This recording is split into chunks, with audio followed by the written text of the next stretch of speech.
Hello everyone, all the new members who joined. My name is Zach.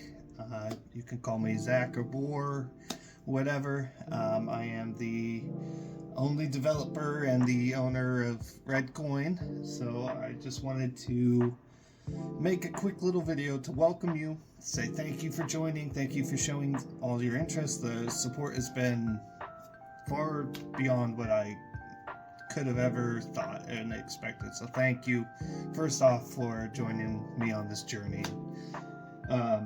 What I have here that I'm going to be showing you in just a moment when I flip over to the VR view is the kind of a little bit of where the development is at in the silhouette in the sun. So we have a lot to go over, so let's just get right into it. Alright, welcome to the silhouette in the sun. Some of the things I wanted to go over today and show you was a little bit, showcasing a little bit of the open world, not everything that I've built so far, and then talking about some of the mechanics you can find in the silhouette in the sun, just a few. All of these features are still a work in progress, so please, what you see and what you hear are not the actual product that you will be playing once the game is released, even as a demo. But for game testers, these are the things that you will help me flesh out. So first up, I want to talk about the open world. As you can see, you can horseback through the open world, so to get around much faster, and it is much more fun and relaxing to be able to guide your steed around. We have beautiful points that you can look over the world at. Unfortunately, all I'm showing you in this video is just a small portion of the beginning starter area, so you won't get to see all the things I have planned, all the exciting places you can go. But everywhere you see, you can get to if you know how to move around the map. The only places you will not be able to get to is outside of the walls of the gates of the Forbidden Land. Once you go in, you cannot leave. But let's move ahead a little bit, and then we come up to the moat that surrounds the Temple of Life. Now this moat has a new water feature that was just implemented. It is swimmable. It's not working perfectly right now, but the water looks very beautiful and it works perfectly in VR. Many games have an issue rendering water correctly. And then we move on to the Temple of Life. I built everything brick by brick and piece by piece. You have this beautiful courtyard, which may or may not have your first encounter once you enter. And I'm not going to spoil what's in the temple, but I did want to highlight the way it looked, and that if you cross along this bridge to the left or to the right, that will take you to a new area of the map where you will fight more giants to progress along the storyline. So now I'm going to show you a little bit of the mechanics in the silhouette in the sun.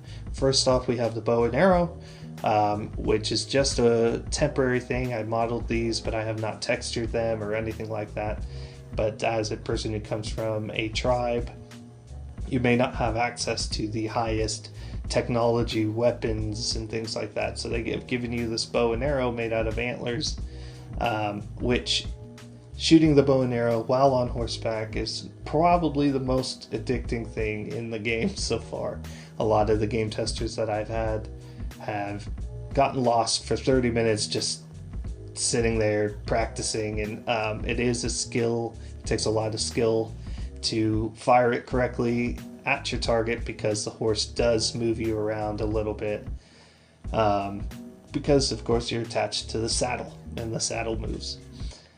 Next thing I want to talk about is the UI of the game.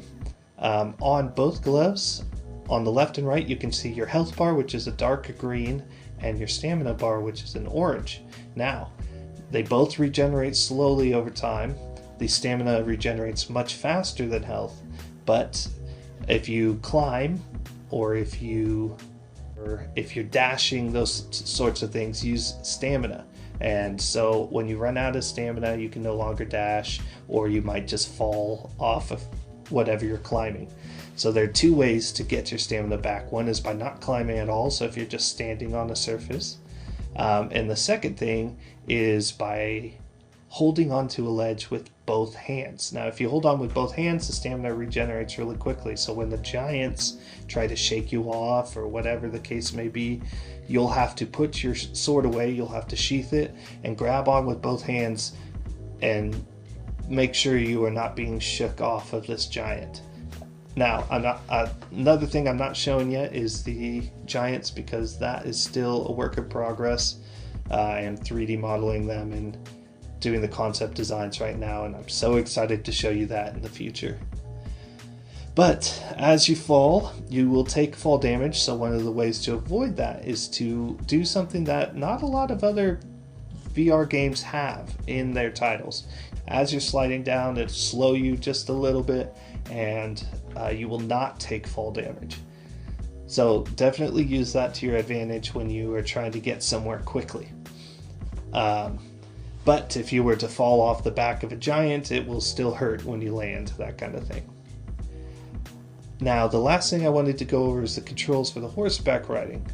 One of the ways to control the horse is through physical reins, which are a work in progress. You will grip onto the reins that you see, and you will pull them to the left if you want to turn left, or pull them to the right if you want to turn right, pull them back to slow down, that sort of thing. Or you can just switch it to be controlled with the left stick on your controller. Turning left turns left, turning right turns right. Speeding up will always be the same button as the dash. So when you're moving forward, it will feel very natural when you get on a horse. You're not going to have to learn a whole new controller scheme. And then the B button will slow you down.